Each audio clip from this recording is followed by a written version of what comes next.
What's going on, guys? Welcome back to Pure EVil MMA. As always, I am your host, Evil Eddie from MyMMAnews.com, and I have a very special guest with us here today. Joining us once again on Pure EVil MMA, we got Raufeon Stots. What's going on, Raufeon? How you doing? Woo, woo, woo. What's up, man?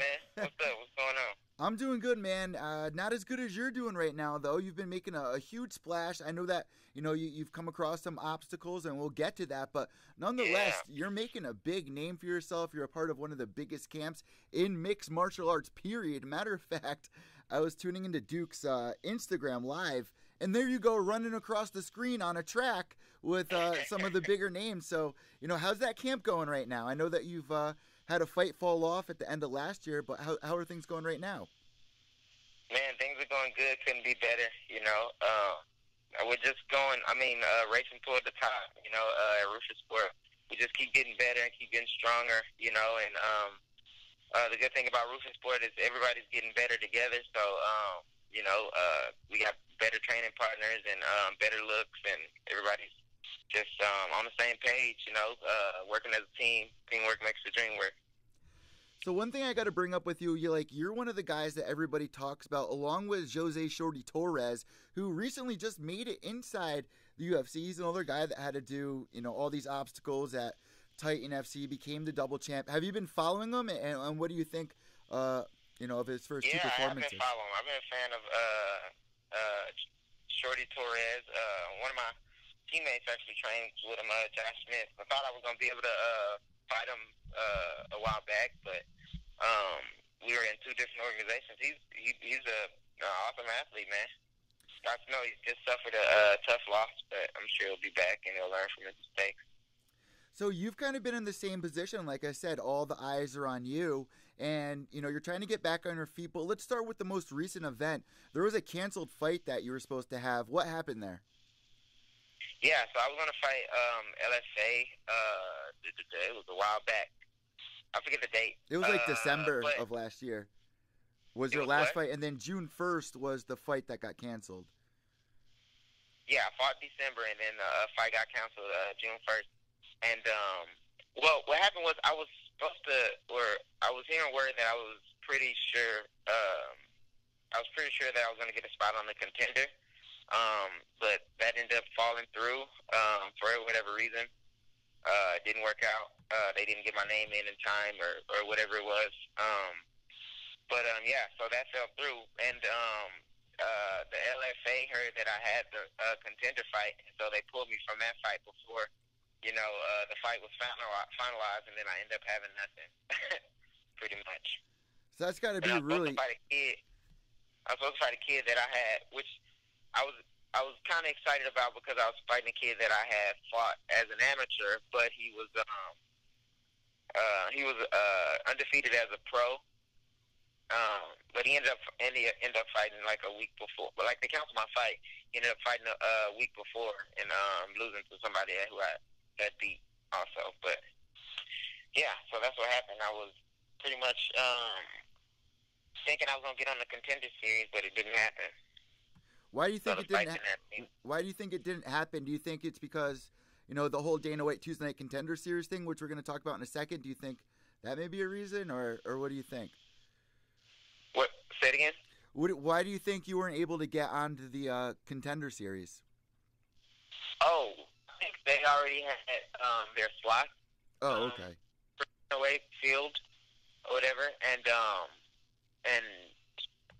yeah, and I'm thinking they have like a kind of an A side and a B side, and they didn't want me to kind of screw up what they had going. So yeah. Well, at least that's what I think. You're a perfect contender for what they're doing there. I mean, they brought in guys like Nick Newell, who has like over 20 fights or close to 20 fights, but you were 9-1 right now. And I remember when you were on Dana White's Tuesday Night Contender Series, it was like, oh man, finally Raufeon's getting his shot here, especially after. let me say this before we even talk about that. Man, one of the biggest things that sticks out about you, and I interviewed you before this, you beating Robert Emerson was a huge win in your book. Yeah, for sure. So for sure. He's a dangerous person. I believe he was, trying to make it to the double title that night, and you held him back from that, which has been like a trend lately. Yeah. Like everyone's trying to be the double champ. No, he had the double title. He was like a double champ. He was a champ at 35 and 45, and he was just defending his belt at 35. And I had him on the show right before that fight that you guys had, and he had nothing but amazing things to say about you, which is one of the reasons why he wanted the fight. He was like, this is a young, up-and-coming guy who's probably going to make it in the UFC soon. So if I can show Dana and those guys that I'm still at their level and with some of these guys that they have their eyes on, it will prove a lot. And, man, you just threw the wrench in the works there. Yeah, I did. And he was a awesome competitor, a fierce competitor, and that was a good confidence building fight for me to have, my confidence almost shot too high. I feel like after that fight, because I felt like, stuff was just going to happen, and I stopped, especially that fight after that, I kind of got complacent, not believing everybody was dangerous enough to stop me, so I always got to keep that edge in my mind that everybody's good at something, and I got to be prepared to just beat the crap out of everybody. So in case nobody knows, let's jump into what happened. After you beat Robert Emerson, Dana White was like, all right, let's give Raufeon a shot. So how did you find out about that? How did you find out that Dana White was going to be there for that fight? I was at a UFC fight. So Victory FC had sent me out to Kansas, like right after that fight, just to enjoy the fights, because they had somebody who was gonna go, but they fell out, so they actually wanted the phone to go. So we drove like a couple hours out to Kansas to watch Demetrius fight Wilson Reyes, and Robert Whitaker fought Jacare, and Timmy Elliott fought. But yeah, so we were out there, and Tyron was in the. I think he was commentating before, or he was just in the crowd or whatever. So I texted him. I was like, "Hey, man, I'm here too. If you want to hang out later or whatever." And so he found me in the crowd, and then he pretty much pulled some strings and had me come down to like ringside seating or whatever. And I ended up sitting right next to Dana, and we ended up talking. And he asked me if I wanted to fight the next month in New Jersey for his looking for a fight deal, and I was like, yeah, and that's how it happened. So then, going into that fight, was the tension high? Like, obviously, that's like your shot. My tension wasn't high, and I feel like I was too comfortable, and I was too. I say confident, but I was too sure of myself.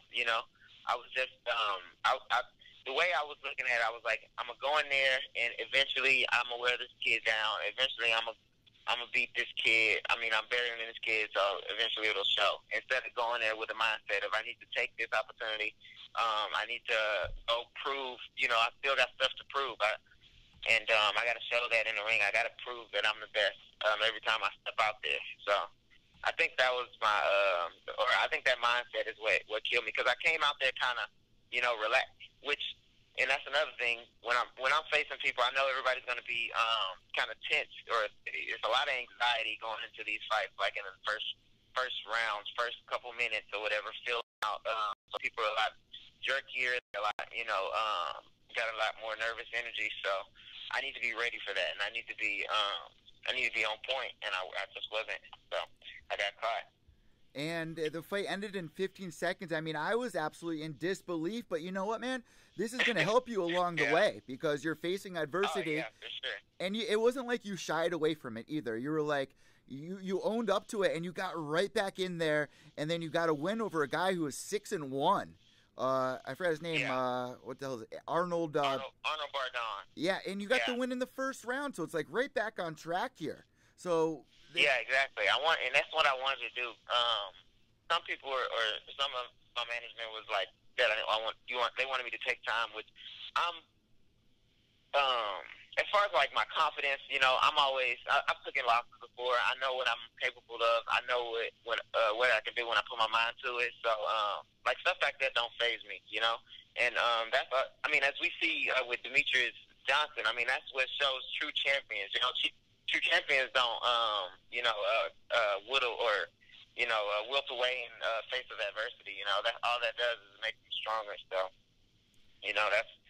that's what I was just here to prove. I'm still dangerous, and I'm still ready to fight my way to a world championship. And you know what? Now I'm seeing our buddy Bilal Muhammad, who actually has an upcoming fight again. He's trying to get you in the UFC as well. Bilal is his man. Bilal wants everybody on his team to win, which is, that's why I love Bilal. And he's a big, what do you say? He's a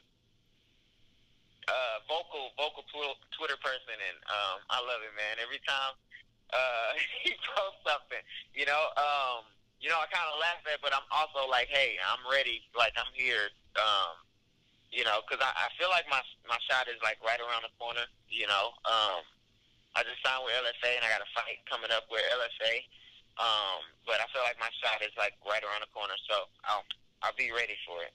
And do you feel like, like I was saying at the beginning of the interview, we've seen people like Shorty Torres do so many things until he was given the shot. I feel like a lot of these guys get their chance when they're filling in on a short notice fight. Like somebody in the UFC falls out. Like you got to be on that list for a call, right?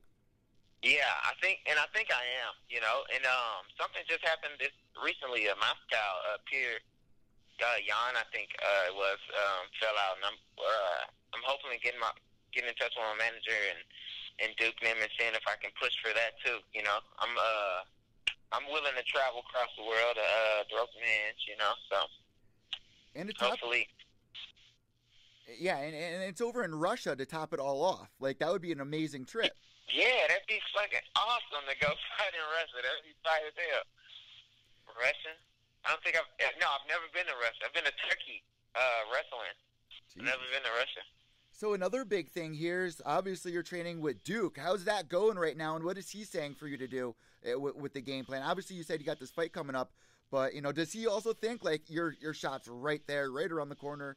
I mean, Duke is the ultimate mastermind as far as when it comes to like building fighters and building skill set. And he says I'm right there. I just got to stay the course and just continue to improve and he always says, like, we're not training for the fight ahead of us. We're training for that shot at the world title. That's what we all are striving for. So that's what we got to be training for. And so it keeps me motivated too, because I haven't fought for a while, like 7 months maybe, 8 months now going on. But yeah. So and it keeps me keeps my spirits high, in the times of, fight lull, because, it's hard to train hard when you don't have, anybody in mind. But if I'm thinking I'm always training for, I'm putting in work for that championship down the line, that world title championship. So, yeah, Duke is awesome, and he's on the same page. He feels like I'm right there. He also says my name's on the short list. They know about me. There was a couple fights that I could have replaced me, but they maybe went with different options. But yeah, he thinks I'm right there too. So listen, before we end our interview here, you're talking about aiming for that championship title, and you're at bantamweight right now. We just saw the bantamweight title be defended by TJ Dillashaw. Were you able to catch that fight, and what did you think about it? I did catch that fight, man, and Dillashaw looked amazing, like he has in his past. But since he's been in the UFC, he's continued to improve, and Cody, he made the same mistake kind of that he made the first fight. But yeah, I mean, and TJ picked up on it, I mean, as you fight these high level fights, it's a game of inches, and he did a good job of recognizing what inch to take, That's why he's a champ.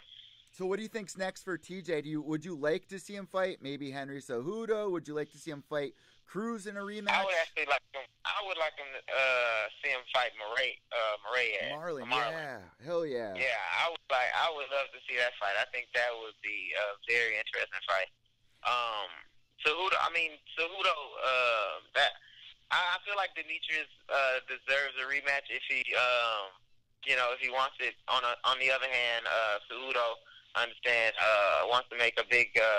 He wants a big payout while he has the belt, and he can't. You can't say he doesn't deserve it too. But that's what I would want to see. I would rather see.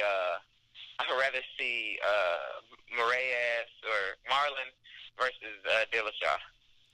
And you kind of mentioned it right there. Demetrius Mighty Mouse Johnson, man, he's defended the title 11 times. If anyone deserves it, everyone's saying it should be him. Right. Why would there be a reason not to? Exactly. And granted, everything is good with his body or whatever. I watched him on Instagram say he's getting an MRI. So hopefully everything is healed up with that. And if it doesn't, then more power to Cejudo. Going, if you can go up and you can sell or you can make a lot of money fighting or going after the double champ or triple crown. More power to you, But I just, it's hard for me to root against DJ, My last question to you here, it's the most popular thing that everyone's talking about. Conor McGregor versus Khabib Nurmagomedov. What do you think are the keys to victory for Conor? What are the keys to victory for Conor McGregor? How does he get past Khabib? Oh, man, Conor got to stay on his feet. If he gets dragged into the ground, it's going to be like a lion in a shark tank, because Khabib will just drown him on the ground, Granted, I'm not saying Conor's bad on the ground, he's sufficient and he's good, but Khabib is just on another level when it comes to grappling and ground and pound. He's just on another level. On the other hand, Conor is, he's who he is on his feet. He's a monster there, and if Khabib, I feels like he's confident enough to strike with him, Conor can catch him and he can drop him. So, who's gonna win this fight? Who are you aiming for here? And I'm gonna go with Khabib, man, just because he's it's hard when somebody is tenacious about a takedown. It's hard to I feel like it's hard to stop if you're not equipped to stop him. I don't think he's got the tools to stop Khabib to get him to the ground. So we'll see. You never know with Conor, man. You never know. Yeah, I think everyone's at the edge of their seat. They're saying it's going to be one of the biggest, fights of all time. We'll see if that's the truth or not. But Raufeon, one of the most exciting things about the sport is watching guys on the come up. And right now, you are a guy that I've had my eye on for the past few years here. So I can't wait to see you inside the octagon. It's going to be another celebration, just like when Shorty got his shot, when Matt Bessette got his. So it's only a matter of time here. So before we let you go here, is there anything you want to say to the audience? Oh, nothing much, man. Just everybody stay positive, and help out our fellow man. And just so y'all know, I got a kid, Clarence Bubba, and I'm just living that daddy life and training, yeah. That's all. What does that change for because everyone that has a kid, they're like, man, you know what? It's changed a lot. Yeah, it has, and it's hard to, because it's a selfish sport. It's a selfish sport, exactly. It's a selfish sport. And at the same time, like I feel like I'm being selfish for him. Like I'm thinking about him. Like a lot of the, when I'm out there running, when I got like one more lap to go, I'm thinking of like, because I feel like in order to be a good father or whatever, I got to be good, or I got to be excellent in everything I do, now. And I can't cut corners because I feel like I got somebody watching me all the time, Yeah, and that's just. That's motivating, and it's daunting, and it's a whole new thing. And there is no safety net either. Like, this is your job. This is your career. You're right there. So many guys get to this position that you're at. They get frustrated and fall off when they're so close, and it's so hard to see. Yeah. And it's awesome to see that you're remotivated. Once you got that loss, that freak accident loss in my book, you jump back. You're doing all the right things. You're in the right place. So it's only a matter of time, like I said, and I really am so honored to have you back on my show. Next time you're on, you'll be, under the contract, we'll assume. Hell yeah. Yes, sir. Let's do it. Yes, sir. Raufeon, thank you so much, guys. Make sure you follow Raufeon at Raufeon Stots on Twitter. What is your Instagram? What's the gram tag? Is it the same thing? Raufeon Stots. Yep, Raufeon Stots, one word. Same Twitter. Just want to double check. Raufeon, thank you so much. Have a great day, and we'll see you soon. All right, man. You too. Behave yourself. Here we go. Raufeon Stots, guys. So I wasn't even planning on doing this interview live. As you can see, it is live. We did it live. So the title might be a little wrong. I will have to fix that. But guys, I also just released a video of the truth to why I've been away. So all those questions that you guys been dropping in my DM, I know there are a ton of you guys out there going, you said you're doing this live action fight companion. Where is it, Ed? Where were you on Talk Tuesday? What was going on? Well, I got the explanation down below right here. So go check that out. It was dropped about 20 minutes ago. And there's a couple of reasons. So hopefully you guys feel me on that. Guys, last but not least, follow me on Twitter, evil_echo. That's EVIL_ECCO. And also on Instagram. My original Instagram page has been banned forever. So we had to start a new page. It's at Pure EVil MMA _. Just like that. Also, we are back on Facebook because the original Pure EVil MMA page got banned for life on Facebook. So now we are at Pure EVil MMA S because I couldn't use Pure EVil MMA _ for some odd reason. As if there's someone else out there with that name. I checked. There is not, so I don't understand any of that. Either way, guys, make sure you follow me on the gram, also on Twitter, Facebook. I'm on all of that. But most importantly, I've been seeing a huge increase in subscribers. We are trending on iTunes for popularity, 20 out of 20. Huge, absolutely huge. Big things for us here at Pure EVil MMA.